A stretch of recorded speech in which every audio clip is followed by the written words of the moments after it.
Hello again, and welcome to BuckIQ. That is Zach Boren. I am Austin Ward. It is that time of week. It's time to talk about the Silver Bullets.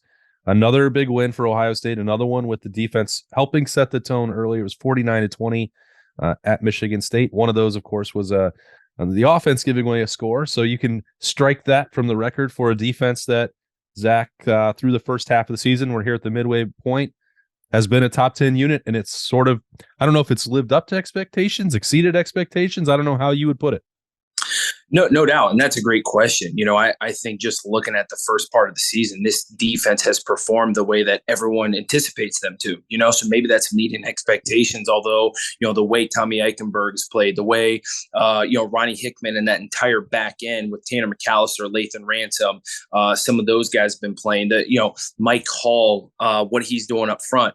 I think a lot of those players individually have exceeded expectations, but as a whole, Jim Knowles and that coaching staff said they wanted to be a top 5 defense, and they're on track to do that. So I think it's meeting their expectations at this point. But to obviously Buckeye Nation and us Ohio State fans, it's blowing those expectations out of the water just because we haven't seen a defense like this in so long.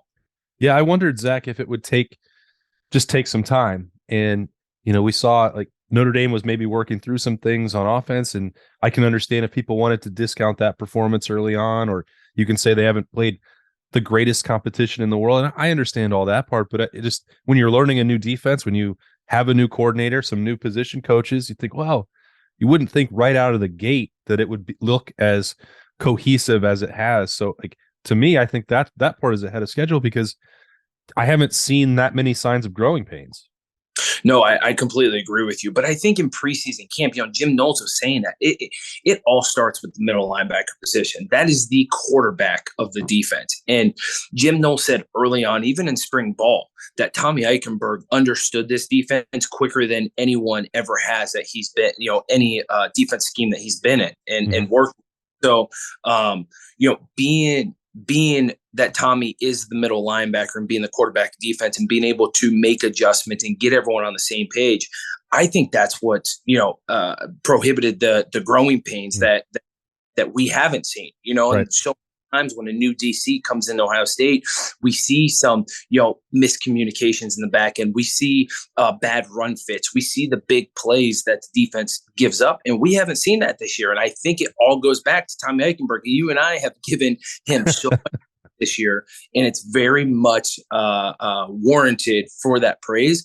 But it goes back to that, that Tommy Eichenberg being there and getting Ronnie Hickman in the back end on the front page, making sure the guys in front are lined up properly. Like, that goes a long way that people don't understand. I was going to ask Zach who the midseason BuckIQ defensive MVP was going to be, but it's pretty clear that that's Tommy Eichenberg. So anybody else you think that merits conversation there? I mean, there's obviously guys that have played really well. Mike Hall, I mean, come on, that guy, he has been absolutely balling out. Last week, 7 snaps, 2.5 sacks. I mean, the guy has been an absolute animal, and I don't think many people anticipated him to be as big of a contributor as he's been this year. So he's up there.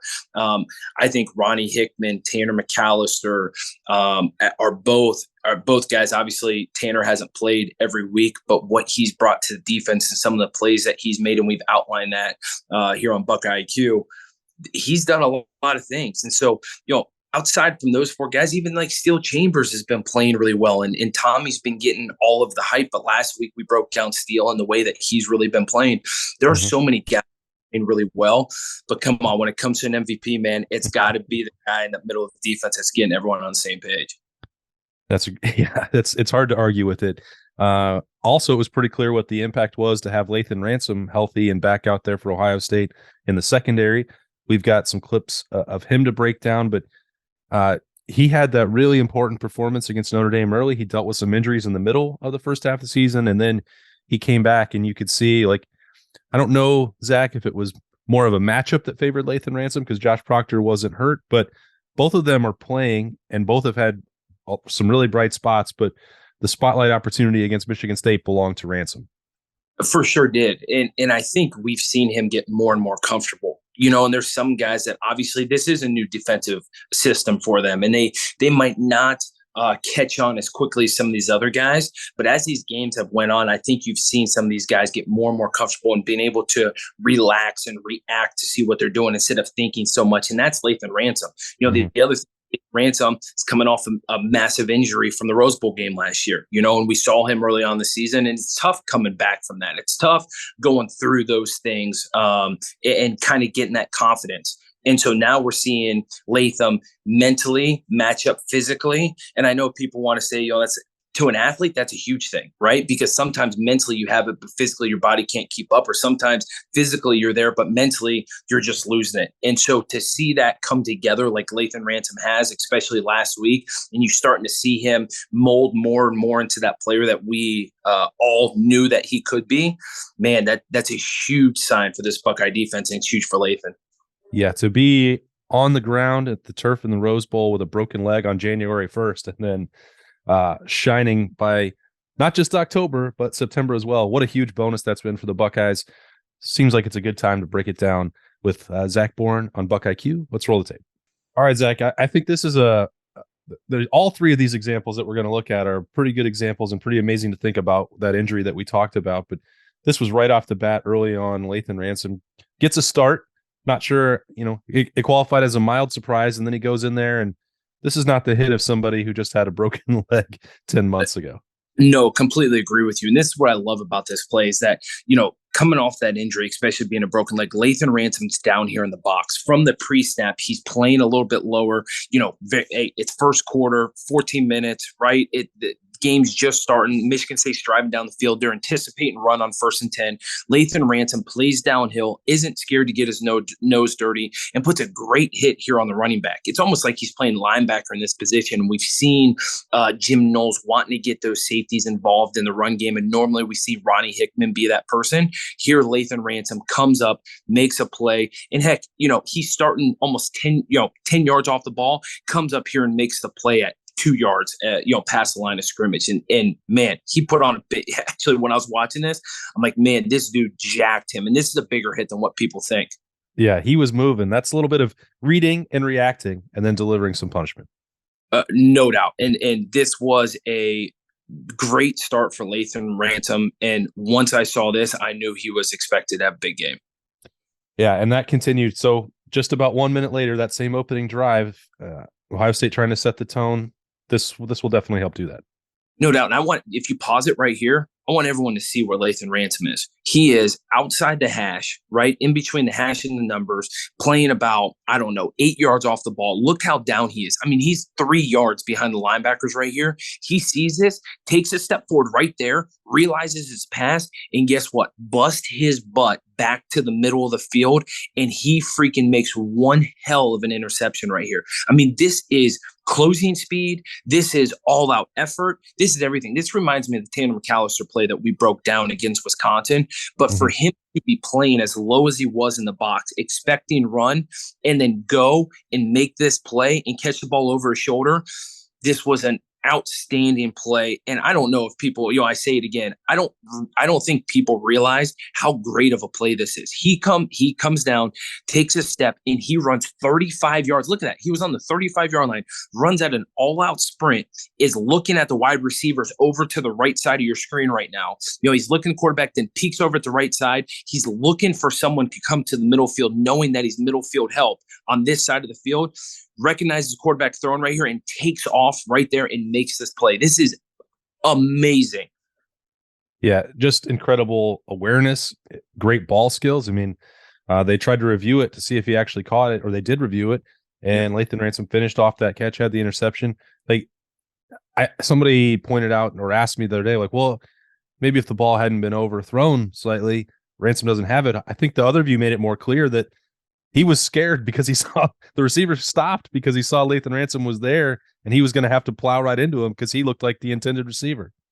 Correct. Actually, I think from someone making that comment, I know they did. If this ball was actually on the wide receiver, I bet this is an easier play for Lathan Ransom. It's an easier pick. Here, he's got to go all out and literally reach out his hands, almost dive for this interception. If it's on that wide receiver, Lathan Ransom goes up and high points his ball and heck lands on his feet and might even have a return right here. Right. But the ability for Lathan to see this, understand that, someone's coming to the middle field from the opposite side of the field, and to take off from the 35-yard line at an all-out sprint while getting his eyes still back to the quarterback and seeing the ball, and then making this interception into the end zone. I mean, amazing play. Big time play. So was this one. He didn't get the interception, but it did sort of save a touchdown. More examples of what he can do along the sideline as well. No doubt. And this has got to be some kind of cover 2 look, whatever it might be, because you see, Steel Chambers playing hook to curl. You see the corner playing up, at kind of at the line of scrimmage and playing that little buffer area. Lathan Ransom sees this. And what I love that we're going to see from the next angle is that he turns his head, finds the football, and uses his hands to punch this ball out. We've seen so many times this year, especially at the cornerback position, guys not being able to find the football and make a play. Right here, you see Lathan Ransom see the ball, and then watch, he punches it right there with his left hand. And this is a perfect play. I mean, everyone I know, at the game thought this guy caught it, and Ohio State was beat on another ball thrown down the field outside the hash. But Lathan Ransom finds his ball, uses great technique in punching the ball out, and it's another great play. Yeah, you can really see it here, Zach, where he keeps following through on that. Like, doesn't give up on it. Oh, maybe he didn't get it out perfectly the first time. There's a second punch where he throws in here, where Lathan Ransom just sticks with it, and that ball eventually does come loose.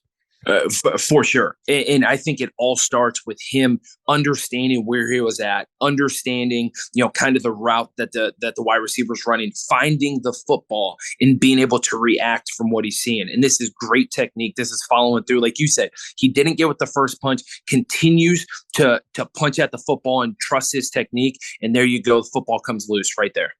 Another incompletion. Couple big plays for Lathan Ransom. Number of Buckeyes talking after the game how big it was to have him back in the secondary. Just adds another weapon, another piece of the arsenal for the Silver Bullets. And they are going to need it because the second half of the season is coming up after the off date. Some bigger tests, Penn State at the end of the month. Obviously, the end of November, we know what looms there. But Buckeyes are going to need to be at full strength, and they've got Lathan Ransom back to help cue that up for those Silver Bullets. And Zach, we'll break them down every week as well. It's great to have him. We for sure will. And you hit the nail on the head, man. There's some big matchups coming at the end of this year with Penn State, with Michigan, who are both able to run the football and extend the field and throw the ball downfield. So having Lathan Ransom step up and having Lathan, Tanner McAllister, Ronnie Hickman really cement themselves as the starters on the field and be making plays across the field, that's a great sign for the Buckeyes, especially with what's to come. And great to have Zach breaking it down for us on BuckIQ. For Zach, I am Austin. We will see you next week on the podcast for BuckIQ.